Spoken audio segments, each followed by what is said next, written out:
Another terrible crash in the highway spot some call the Bermuda Triangle.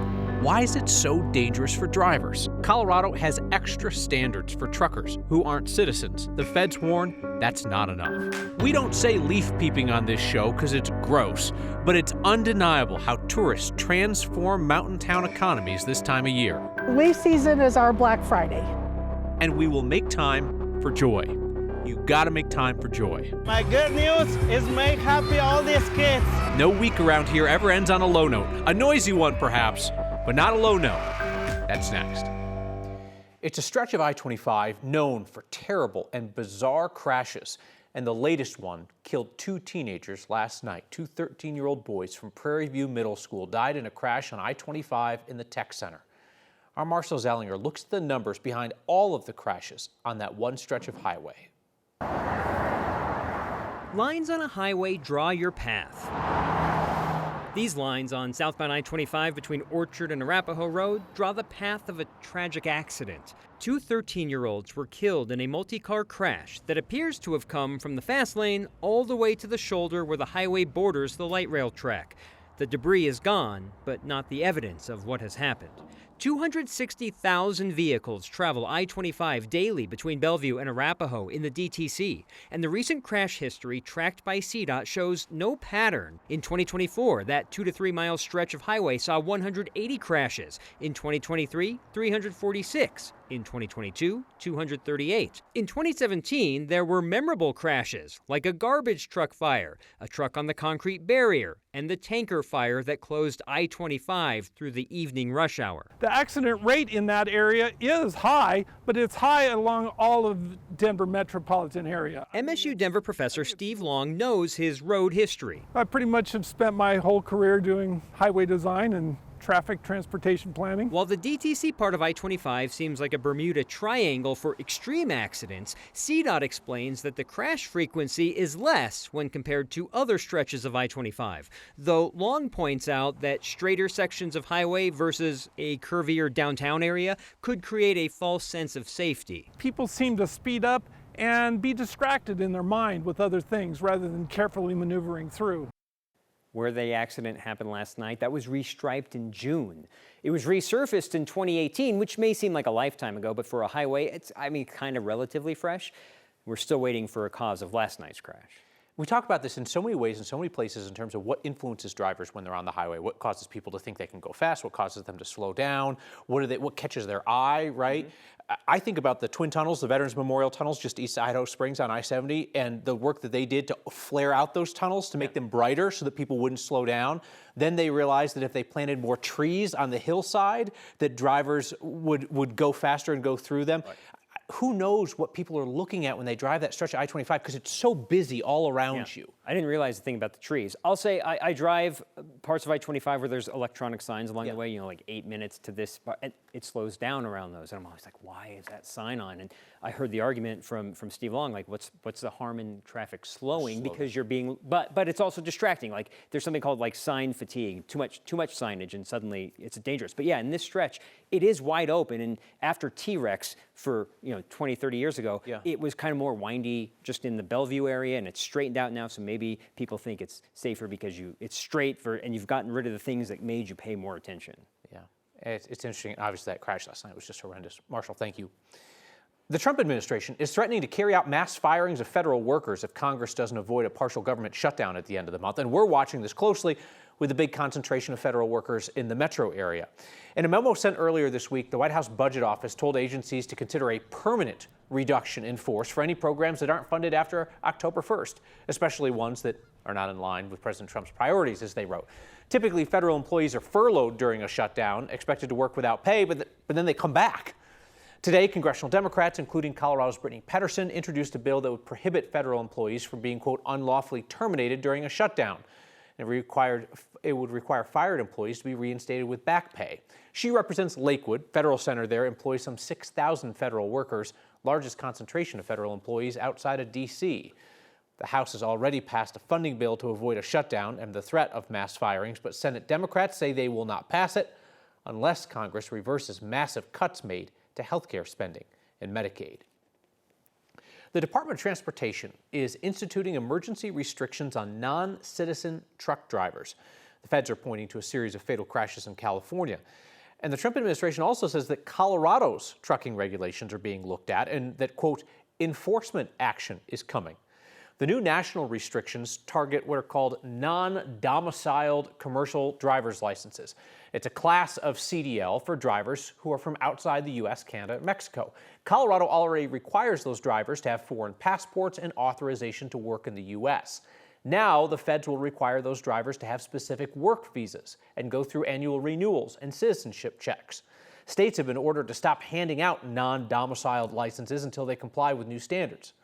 Greg Fulton, head of the Colorado Motor Carriers Association, tells us he sees this as a positive step. If you have folks that are kind of under the radar screen, there isn't the ability to actually track or ensure that they may be meeting the standards. I think we're going to come out of this, though, with a safer situation out there. Colorado does not have a great history with enforcing regulations on truck drivers. We've reported on a number of high-profile crashes where drivers or their employers were operating without licenses altogether. The deadly crash on 285 near Bailey last June. Driver in that case was in the country without authorization, didn't have a CDL.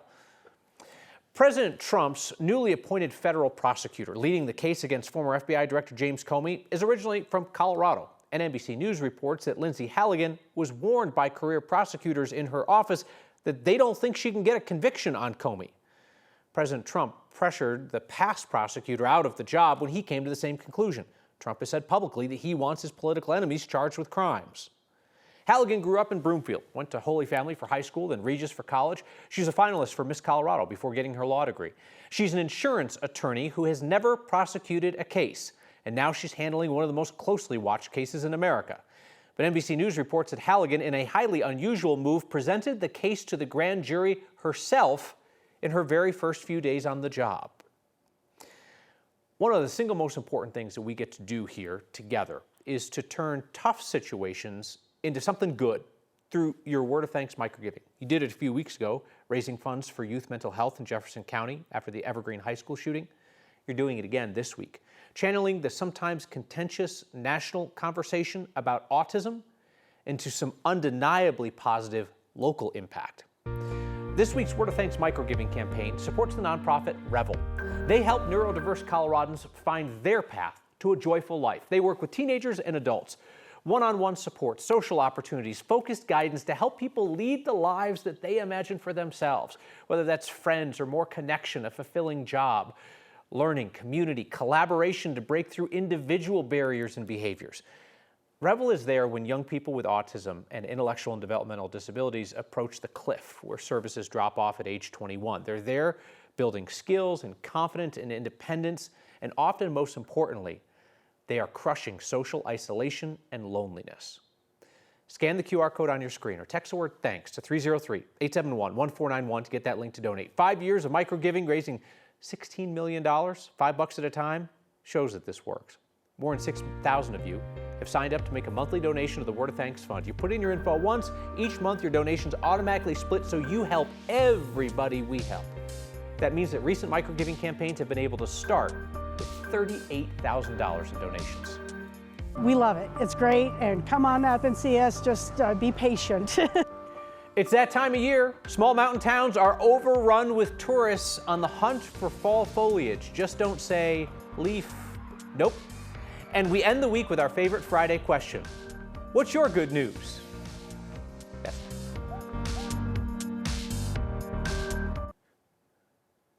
Two large local TV station groups are ending their boycott of Jimmy Kimmel's late night show. Today, Sinclair said it would stop preempting the show, followed by Nexstar, which is seeking government approval to buy 9 News and its parent company, Tegna. Kimmel angered conservatives by saying that the MAGA movement was trying to score political points after the killing of Charlie Kirk. Last week, FCC Chairman Brendan Carr went on a MAGA podcast and warned ABC and its affiliates that they could, quote, do this the easy way or we can do it the hard way. Nexstar then pulled Kimmel off of its stations nationwide. ABC later pulled Kimmel off the network completely, and Sinclair also said it would not air the show. This week, ABC brought Kimmel's show back.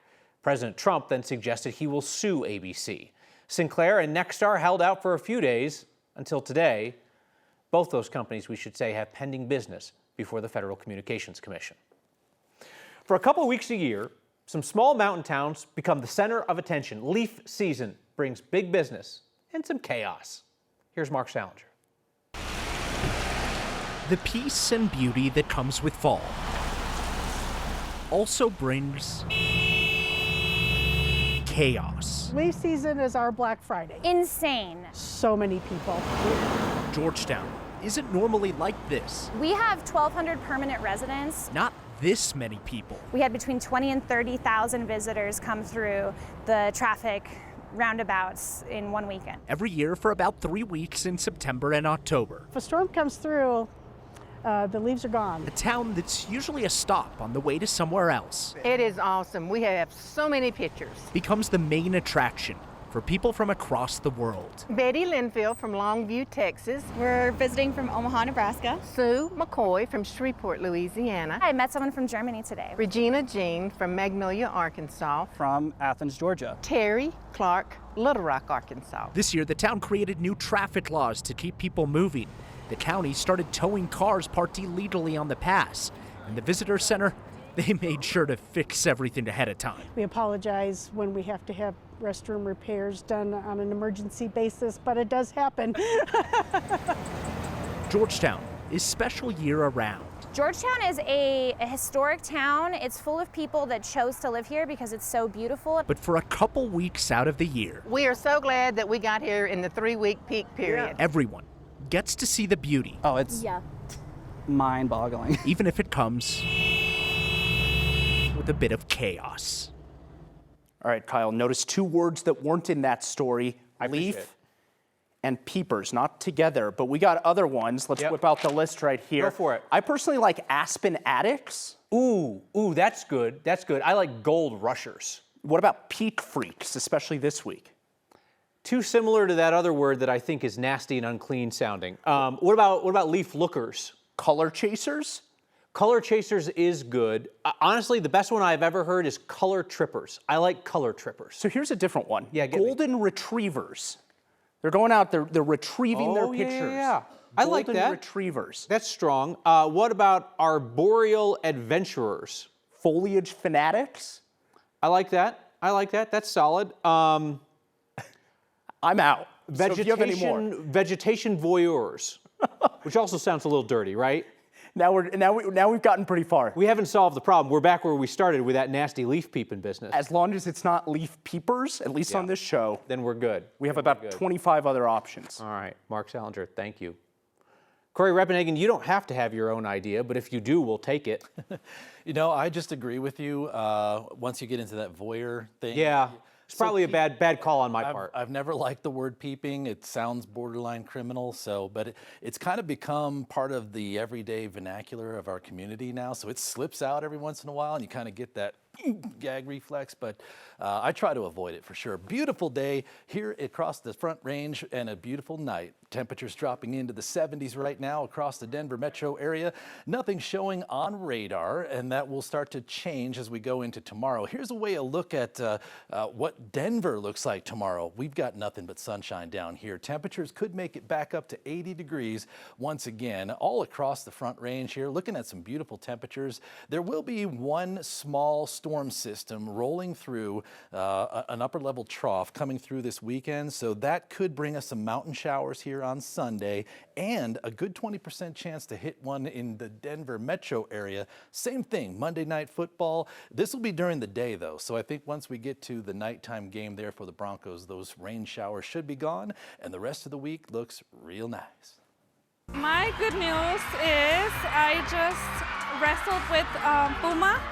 She's a really good luchadora, and I won the match. Oh, there are hundreds of children screaming in the background. We have ended each of the past 463 weeks with your good news. I believe this is the first time we've gone to a Lucha Libre match to get it. A reminder, you can catch Next streaming each night, 6 p.m. on 9 News Plus. And if you prefer not to look at us, we're also a podcast where you get those. Cannot imagine how hard it is for teachers to hold the attention of a whole classroom of kids. The secret to holding hundreds of students in rapt attention would appear to be wrestling. We took our favorite Friday question, what's your good news, to Rocky Mountain Prep in Denver, where they're celebrating Hispanic Heritage Month with a hands-on curriculum. Law of Puma! When I think of Latin culture, I think of like joy, fun, dancing, music, food. And we really want to bring joy to school and joy for our kiddos, and also a way for them to like represent their culture at school. My good news is make happy all these kids. Luna! You were here, you could feel the energy of like how excited the kids are for the Lucha Libres. Well, my good news is that I won my volleyball game yesterday, and it was a very good game and an intense game too. I got married a couple weeks ago. Oh really? Yeah. Congrats! My good news is that I get to go to Skate City for an AR field trip. Any other good news? Our elementary school is green, which is the highest that you can be on the school performance framework, which means our kids crushed their test last year. Y mi mejor noticia es que cada año, día a día, aparezco aquí en esta mi casa que es Denver, Colorado. He said that his good news is being here back at home because he calls Denver his home. My good news is that my son's going to be getting baptized tomorrow, so we're going to have a big party.